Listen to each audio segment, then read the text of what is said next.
Hi friends, केम छो?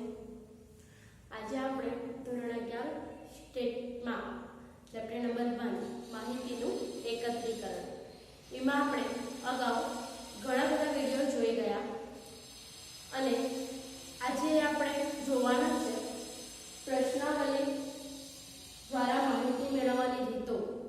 આપણે અગાઉના વિડિયોમાં જોયું કે આદર્શ પ્રશ્નાવલીના લક્ષણો એટલે પ્રશ્નાવલીની રીત કોને કહેવાય અને આદર્શ પ્રશ્નાવલીના લક્ષણો આપણે જોઈ ગયા, બરાબર।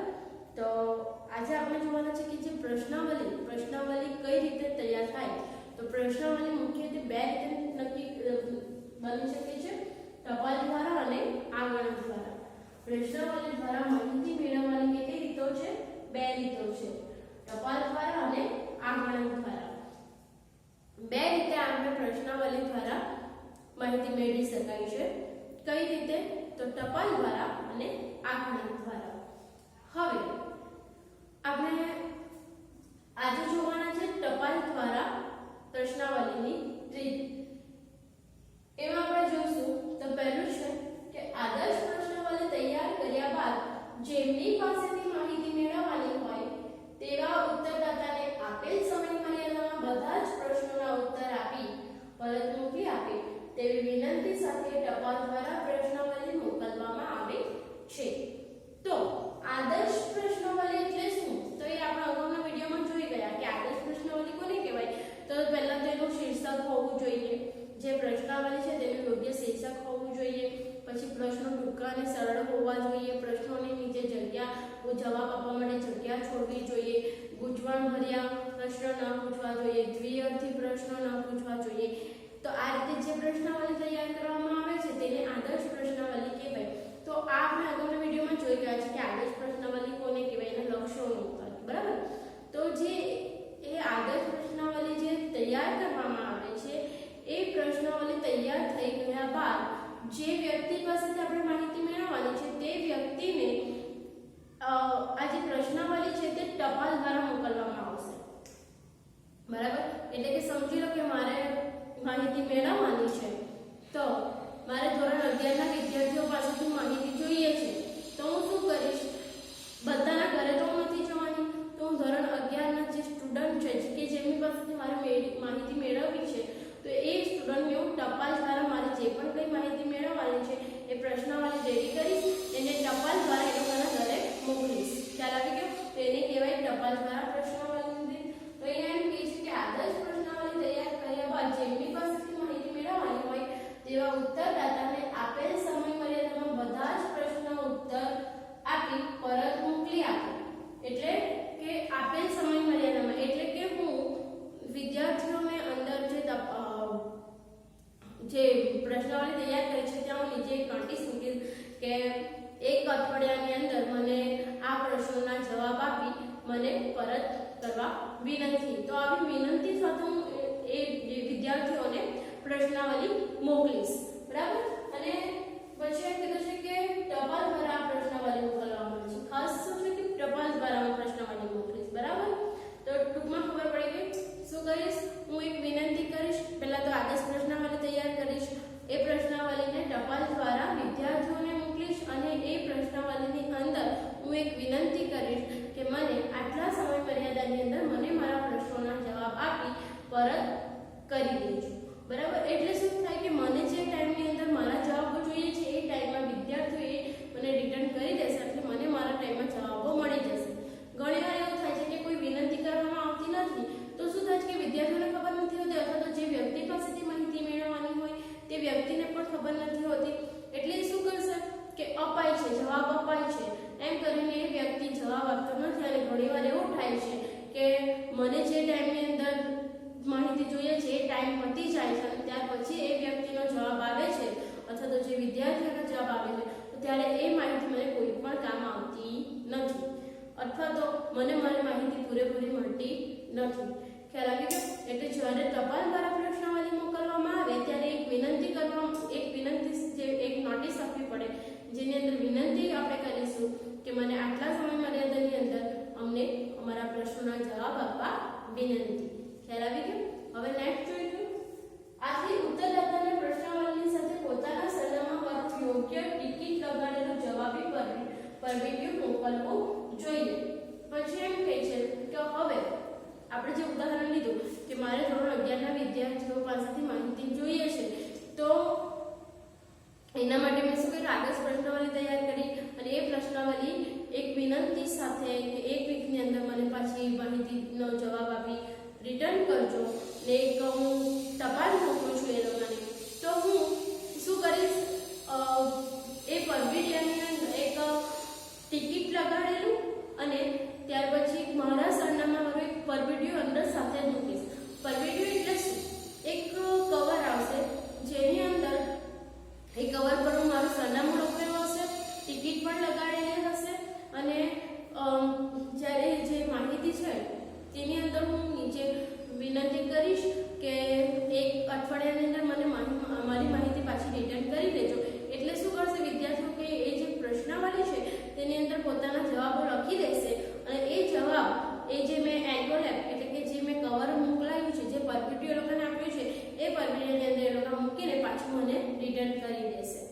આનાથી ફાયદો શું થાય કે આ જે પરમિટિવ છે, વ્હાઇટ જે એન્વેલોપ આવશે, જે વ્હાઇટ કવર આવશે, એ કવર પ્લસ એની ઉપર જે ટિકિટ લગાડવાની આવશે એનો ખર્ચો થાય. બરાબર, પરમિટિવ પહેલા તો દુકાનેથી લેવા જવું પડે, ટિકિટ ખરીદવી પડે, એને ચોંટાડવી પડે, એના પર સિક્કો મરાવવો પડે અને સરનામું મારું લખવું પડે. તો આ માટે ઘણો ટાઈમ જાય, ખર્ચો થાય. તો ઘણી વાર શું કરે કે સામેવાળી વ્યક્તિ એને શું કામ છે, બરાબર ને, એને તો ફક્ત જવાબ આપવાના છે.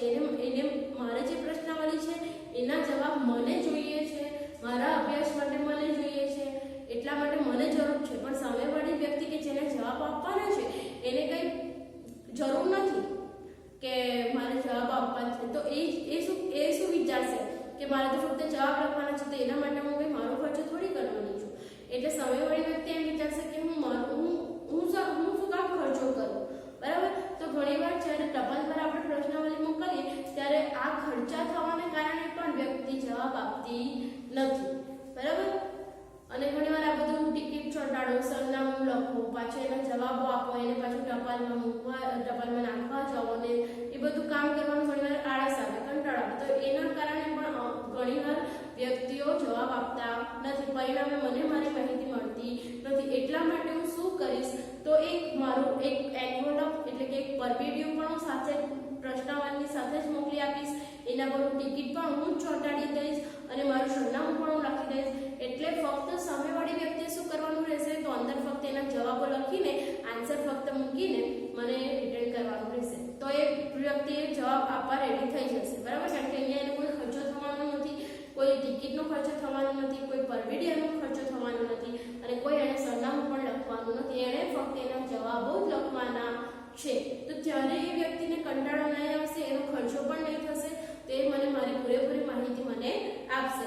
તો આ રીતે જ્યારે આપણે ટપાલ દ્વારા પ્રશ્નાવલી મોકલીએ છીએ તો એની સાથે આપણે પરમિટિવ અને ટિકિટ પણ સાથે લગાડીને આપણા સરનામાવાળું પરમિટિવ સાથે મોકલશું. બરાબર, ઉત્તરદાતાએ પોતે પ્રશ્નોના જવાબ આપવાના હોવાથી પ્રશ્નાવલીના પ્રશ્નો સ્પષ્ટ, ટૂંકા અને સરળ હોવા જોઈએ. કેવા હોવા જોઈએ? સ્પષ્ટ, ટૂંકા અને સરળ. ઉત્તરદાતાએ એટલે કે સામેવાળી વ્યક્તિએ જે પ્રશ્નોના જવાબ આપવાના છે તેણે જાતે આપવાના હોવાથી પ્રશ્નોના જવાબ કેવા હોવા જોઈએ? સરળ, ટૂંકા અને ટૂંકા હોવા જોઈએ અને સ્પષ્ટ હોવા જોઈએ. એટલે કે સામેવાળી વ્યક્તિ જે પ્રશ્ન આપવાના છે તે સરળ એટલે કે હ કે નામાં ફક્ત જવાબ આપી શકાય એવા સરળ હોવા જોઈએ, ટૂંકા હોવા જોઈએ કે ફક્ત મને ના જ લખવાનું છે તો એ વ્યક્તિને કંટાળો નહીં આવશે. જ્યારે લાંબા જવાબો લખવાના હોય તો એ વ્યક્તિને લખવાનો કંટાળો આવે તો ઘણીવાર ત્યારે એવા પ્રશ્નો આપશે જ નહીં. એટલે પરિણામે એ જગ્યા ખાલી રાખશે. એવા પ્રશ્નો મને આપશે નહીં મારા અને પરિણામ મને શું થશે? મને મારી માહિતી મળશે નહીં. એટલે પ્રશ્નો કેવા હોવા જોઈએ? ટૂંકા હોવા જોઈએ, સરળ હોવા જોઈએ કે વાંચે એટલે તરત જ ખબર પડી જાય કે આમાં મારે હા કે ના ફક્ત કરવાનું છે તો એ ફક્ત તરત ફટાફટ જવાબ આપી દેશે. અને સ્પષ્ટ હોવા જોઈએ, તરત ખ્યાલ આવી જવો જોઈએ કે આ પ્રશ્નમાં શું કહેવા માંગે છે. તો જ્યારે ટપાલ દ્વારા પ્રશ્નો મોકલવાના હોય ત્યારે પ્રશ્નો કેવા હોવા જોઈએ? સ્પષ્ટ, સરળ અને ટૂંકા હોવા જોઈએ. આગળ અત્યારના સમયે પ્રશ્નાવલી કોમ્પ્યુટર તથા મોબાઈલ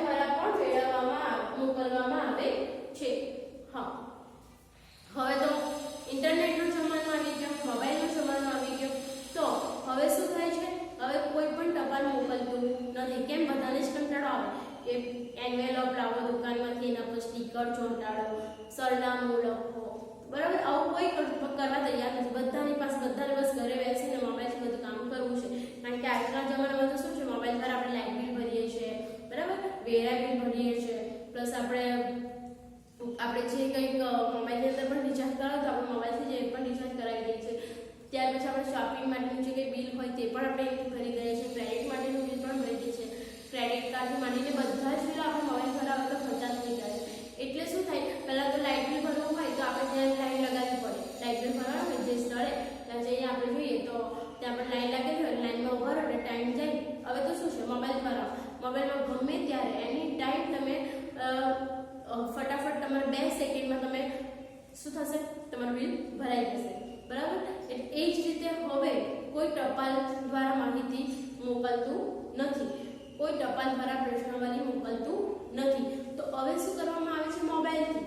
હવે તો મોબાઈલ દ્વારા પ્રશ્નાવલી મોકલી દેવામાં આવે. એટલે કે જે પ્રશ્નાવલી જે આપણે રેડી કરીએ છીએ કાગળની અંદર, તે સેમ જ પ્રશ્નાવલી હશે, પણ એને ફક્ત મોબાઈલમાં રેડી કરી હશે અને મોબાઈલમાં જે પેજ આખું રેડી કરવામાં આવશે અને એ પેજ જે તે વ્યક્તિ પાસે, એટલે કે જે વ્યક્તિ પાસેથી મારે માહિતી મેળવવાની છે એ વ્યક્તિને હું મોબાઈલથી જ મેસેજ કરી દઈશ અને ત્યાં એ મોબાઈલની અંદર, મોબાઈલમાં જ જે પ્રશ્ન છે એની નીચે પણ ખાલી જગ્યા આવશે જવાબ આપવા માટે અને સામેવાળી વ્યક્તિએ પણ એની અંદર જ ફક્ત જવાબ લખીને મને પાછું રિટર્ન કરવાનું હોય. તો શું થશે કે મારે બધાને મોબાઈલથી હું મેસેજ કરી દઈશ અને એ લોકો પણ મારા જવાબ લખીને મને મોબાઈલથી મેસેજ પાછા રિપ્લાય આપી દેશે. એટલે હવે શું થાય છે કે પહેલા ટપાલ દ્વારા મોકલવામાં માહિતી આવતી હતી, પરંતુ હવે કોઈ ટપાલ દ્વારા માહિતી મોકલવામાં આવતી નથી. હવે શેનો જમાનો આવી ગયો, તો કોમ્પ્યુટર અને મોબાઈલ. હવે તો ઈમેલ કરી દેવામાં આવે, બરાબર? તો આ રીતે હવે ટપાલ દ્વારા માહિતીની જગ્યાએ હવે મોબાઈલ અને કોમ્પ્યુટરનો ઉપયોગ થયો છે. ખ્યાલ આવી ગયો? તો ટપાલ દ્વારા માહિતી, ટપાલ દ્વારા પ્રશ્નાવલી કોની કહેવાય, ખ્યાલ આવી ગયો ને? પહેલા પ્રશ્નાવલી તો રેડી કરવામાં જ આવે છે, પરંતુ જે પ્રશ્નો રેડી કરવામાં આવે છે તે ટપાલ દ્વારા મોકલવામાં આવે છે, તો એને કહેવાય ટપાલ દ્વારા પ્રશ્નાવલીની રીત. હવે આ ટપાલ દ્વારા પ્રશ્નાવલીની રીતની અંદર આપણે જોવાના છે ને લાભ અને ગેરલાભ. હા, હવે આપણે અત્યાર સુધી ઘણા વિડીયો જોયા આપણે માહિતીનું એકત્રીકરણમાં. એમાં આપણે ઘણા બધા જોયા, પરોક્ષ રીત, પ્રત્યક્ષ રીત, પ્રશ્નાવલીની રીત, અને બધાના આપણે લાભ અને ગેરલાભ પણ જોતા ગયા છે. હવે શું થાય છે કે તમને ઘણીવાર એમ પૂછી લે કે પરોક્ષ પદ્ધતિ, પરોક્ષ પ્રશ્નાવલી એટલે કે પ્રશ્નાવલીની રીત સમજાવો અથવા તો પ્રત્યક્ષ રીતે માહિતી એકત્રીકરણની રીત જણાવો. એ ફક્ત તમને એક વખતમાં પૂછાય. ઘણીવાર તમને એમ પણ પૂછાઈ જાય કે પ્રશ્નાવલી, ટપાલ દ્વારા પ્રશ્નાવલીની રીતના લાભ જણાવો 2 માર્ક્સની અંદર, તો ફક્ત ત્યારે તમારે લાભ જ લખવાનો નહીં. ઘણીવાર એમ પણ પૂછાય કે ટપાલ દ્વારા પ્રશ્નાવલીના ગેરલાભ જણાવો, તો ફક્ત ત્યારે ગેરલાભ જ લખવાનો. ત્યારે ટપાલ દ્વારા પ્રશ્નાવલી કોને કહેવાય એ બધું લખવાની જરૂર નથી. ફક્ત તમને એમ સ્પષ્ટ કીધું છે કે ટપાલ દ્વારા પ્રશ્નાવલીના ગેરલાભ જણાવો, તો ફક્ત ગેરલાભ જ જણાવવાના. એટલે તમારે શું કરવાનું છે કે જે આપણે 3 રીત જોઈ ગયા છે, પ્રત્યક્ષ તપાસની રીત, પરોક્ષ તપાસની રીત અને પ્રશ્નાવલીની રીત, તો આ 3 રીતના લાભ અને ગેરલાભ પણ તમારે એટલા જ ધ્યાનથી વાંચવાના અને એટલા જ ધ્યાનમાં રાખવાના છે, એટલા જ સારી રીતે મોઢે કરવાના છે, જેથી કરીને જ્યારે ફક્ત લાભ અને ગેરલાભ પૂછાય તમને આ આવડે, બરાબર? ખ્યાલ આવી ગયો? તો હવે આપણે જોઈશું ટપાલ દ્વારા પ્રશ્નાવલીના લાભો. તો લાભ જોઈએ. પહેલો લાભ છે, જ્યારે માહિતી એકત્ર કરવાનું કાર્યક્ષેત્ર ખૂબ જ વિશાળ હોય ત્યારે આ રીત વધુ અનુકૂળ રહે છે. શું કીધું છે? કાર્યક્ષેત્ર કેવું હોય? વિશાળ. જ્યારે માહિતી એકત્રિત કરવાનું કાર્યક્ષેત્ર ખૂબ જ વિશાળ હોય, ખૂબ જ વિશાળ એટલે કે ખૂબ જ મોટું હોય, એટલે કે જે એરિયાની અંદર આપણે માહિતી મેળવવાની છે એ ખૂબ જ વધારે પ્રમાણમાં, ખૂબ જ એરિયા ખૂબ મોટો હોય અથવા તો જે વ્યક્તિઓ પાસેથી માહિતી મેળવવાની છે એ ઘણી બધી વ્યક્તિઓ હોય, તો ત્યારે ટપાલ દ્વારા પ્રશ્નાવલીની રીત અનુકૂળ રહે છે, બરાબર? હવે જેમ કે મેં તમને કીધું કે મારે ધોરણ 11ના વિદ્યાર્થીઓ પાસેથી માહિતી મેળવવાની છે. હવે મારી પાસે ધોરણ 11ના 500 વિદ્યાર્થીઓ છે, તો હવે 500 વિદ્યાર્થીઓ પાસેથી હું એક જણને તો હું ક્યારે મળી લઉં, બરાબર? એમાં ઘણો ટાઈમ લાગે અને મને માહિતીનો એટલો, મારી પાસે એટલો ટાઈમ પણ નથી. મારે 2 દિવસમાં બધી માહિતી જાણવાની છે, તો 500 વિદ્યાર્થીઓને 2 દિવસમાં તો નહીં મળી શકું. તો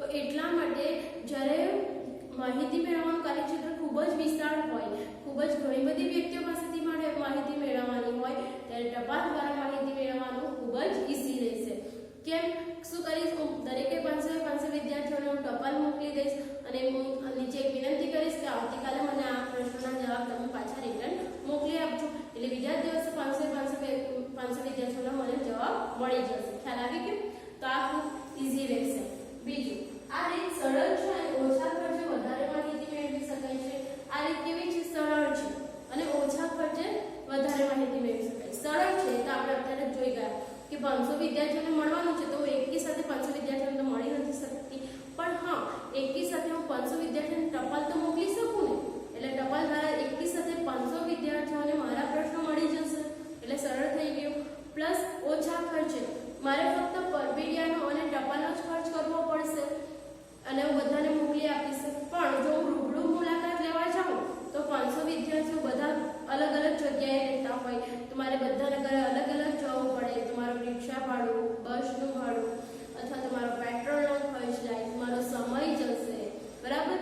તો જ્યારે પ્રત્યક્ષ રીતે કરવા જાય તો ઘણો ખર્ચો એટલે વધારે ખર્ચા બની જશે. ત્યારે ટપાલ દ્વારા આ રીતે માહિતી મેળવવાનું ખૂબ જ ઈઝી થઈ જશે. બરાબર? તો ઓછા ખર્ચે આપણે માહિતી મેળવી શકાય છે.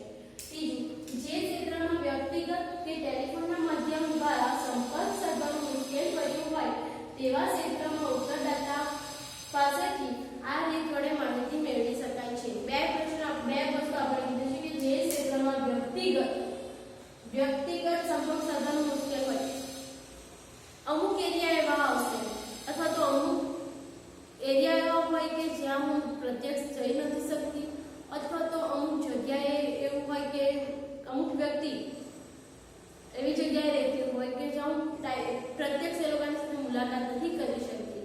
તો ત્યારે ટપાલ દ્વારા માહિતી મેળવવાનું કાર્ય ખૂબ જ સરળ રહેશે. દાખલા તરીકે હું સુરતમાં રહું છું અને મારે અમદાવાદના વિદ્યાર્થીઓ પાસેથી માહિતી મેળવવાનું છે કે અમદાવાદની અંદર ધોરણ 11ના શિક્ષણ કાર્ય કેવું ચાલી રહ્યું છે. તો આ વિશે મારે માહિતી મેળવવાની છે. તો હવે હું સુરતમાં રહું છું તો હું અમદાવાદ તો જઈ નથી શકવાની અથવા તો મારે 500 વિદ્યાર્થીઓ અમદાવાદમાં છે તો મારે તો રોજે રોજ અમદાવાદ જવું પડે એક અઠવાડિયા સુધી, જ્યાં સુધી મારે 500 વિદ્યાર્થીઓ નહીં મળી શકું. તો હવે એ તો મારું ખૂબ મુશ્કેલભર્યું કામ થઈ જાય ને કે તો અમદાવાદ નહીં જઈ શકતી હું. તો ત્યારે આ ટપાલ દ્વારા માહિતી એકત્રિત કરવાની રીત ખૂબ જ સરળ રહેશે. કેમ? હું અહીંયાથી અમદાવાદ જે વિદ્યાર્થીઓ છે એ લોકોને હું ટપાલ મોકલી આપીશ અને એ વિદ્યાર્થીઓ ટપાલથી મને મારા પ્રશ્નનો જવાબ આપી દેશે. બરાબર? તો જ્યારે આપણે રૂબરૂ વ્યક્તિને નથી મળી શકતા તો ત્યારે ટપાલ દ્વારા પ્રશ્નાવલીની રીત ખૂબ જ સરળ રહેશે. અને બીજું છે કે ટેલિફોનના માધ્યમ દ્વારા સંપર્ક સાધવાનું મુશ્કેલ હોય.